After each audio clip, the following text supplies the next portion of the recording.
पंचायत प्रतिनिधि उपेक्षा आयतपुर सरपंचर निंदा। कटक सदर अंतर्गत आयतपुर पंचायत रे पंचायत प्रतिनिधि मानक उपेक्षा करा जाइथिबारु सरपंच राकेश बेहरा गुरुवार दिन अपराह्न पंचायत ऑफिस निकट में आयोजित सांबादिक सम्मेलन में दृढ़ निंदा करिसेंते। प्रकाश थाउ कि पंचायत समितिर 45 लाख टंका व्यय अटकल निर्माण करा जाउतबा डेकेआर स्वास्थ्य उपकेन्द्रटी अंशपूर्ण रहितबा बेले केउ स्वार्थ रे तरबरिया भाव में यहाँ विधायक प्रकाश चंद्र सेठी उद्घाटन कले बोले सरपंच कहवा सहित जदि उद्घाटन हैला तेबे आज कहीं से पुराना गोदाम घरे उपकेन्द्र कार्य कला बोले प्रश्न करिसेंते। एथे सहित स्थानीय सरपंच समिति सभ्या विशेषकर पंचायत समितिर अध्यक्ष उद्घाटन को निमंत्रण न करबा किंबा फड़क सेमानंक ना न रखिबाकू नहीं यह ग्राम पंचायत आईन खोला उल्लंघन बोली अभियोग करिसेंते। आज रही सांबादिक सम्मेलन में वार्डर सभ्य नारायण दास एवं नाजिर खान लिपुन बेहरा प्रमुख अनेक उपस्थित रही। आयतपुर पंचायत सरपंच गतकाली आयतपुर पंचायत रे असंपूर्ण भाव निर्माण होथिबा स्वास्थ्य आरोग्य उपकेन्द्र शुभ फलक बा गृह प्रवेश कार्यक्रम होईची जहाकू आयतपुर ग्राम पंचायत तरफ निंदा करा जाउची। निंदा एइथिपई करा जाउची कटक सदर पंचायत समिति टेंडर पास होई 45 लाख टंका व्यय अटकल मूल्य रे से स्वास्थ्य आरोग्य उपकेन्द्रटी निर्माण चली। वर्तमान सुधा तार संपूर्णीकरण है नहीं कौन पाई तरबरिया भावे जनप्रतिनिधि मानक एवं पंचायत राज व्यवस्था को अणदेखा करी पंचायत समितिर अध्यक्षा जिला परिषद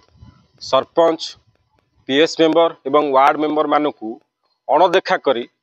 को चापर बशवर्ती है को अजणा भय स्थानीय नेता आसिकाली गृह प्रवेश कले सेटा मु जानी पारु नै। तेणु मु आपण मानक माध्यम रे से नेता को प्रश्न करिया चाहे जदि तांकर आंचलिक उन्नयन पांठि सांसद किंबा विधायक पांठि एथिरे आठना पैसा लागि थांता ताले सी उद्घाटन करथिले शोभा पाई थांता। तांकर कोनोसी आठना पैसार मध्य अवदान न थाई पंचायत समितिर पैसा को पंचायत समिति व्यवस्था को अणदेखा करी अपमानित करी काली जो गृह प्रवेश करचंती ताकू मु निंदा करुछि। हमर जे काली मुख्य अतिथि थिले स्थानीय विधायक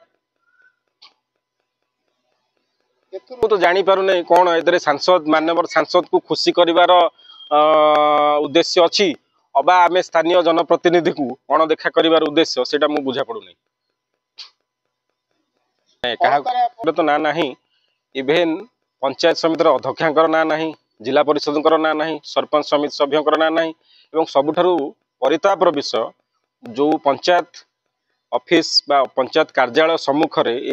स्वास्थ्य आरोग्य उपकेन्द्रटी वर्तमान निर्माण अवस्था अच्छी सेठी पुराना पंचायत कार्यालय थिला ताकू से कोठा को डिमोलिश करी से जगह को आमे हस्तांतर करथिलु ब्लॉक प्रशासन को जेहेतु ब्लॉक प्रशासन सेठी स्वास्थ्य आरोग्य उपकेन्द्र निर्माण करार उद्देश्य थिला एवं पंचायत कार्यालय सम्मुख रे जेतले लोक सेवा पाई स्वास्थ्य केन्द्रटी लोकार्पण हवा कथा सेठी पंचायत जनप्रतिनिधि मानकू जो मानकू पंचायतवासी निर्वाचित करछन से मानकू अणदेखा करी को उद्देश्य माननीय विधायक एठी गृह प्रवेश कले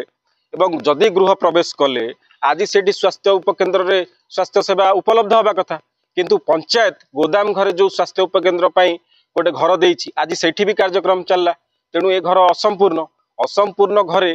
काहे कि स्थानीय विधायक शिलान्यास कले बा गृह प्रवेश कले मु तो जानी पारने तेणु मु भावुची एतरे आमको अणदेखा कर आम लोकप्रियता भय बोध विधायक को घारी। कटक सदर Siddharth Patnaik report smart news Odia.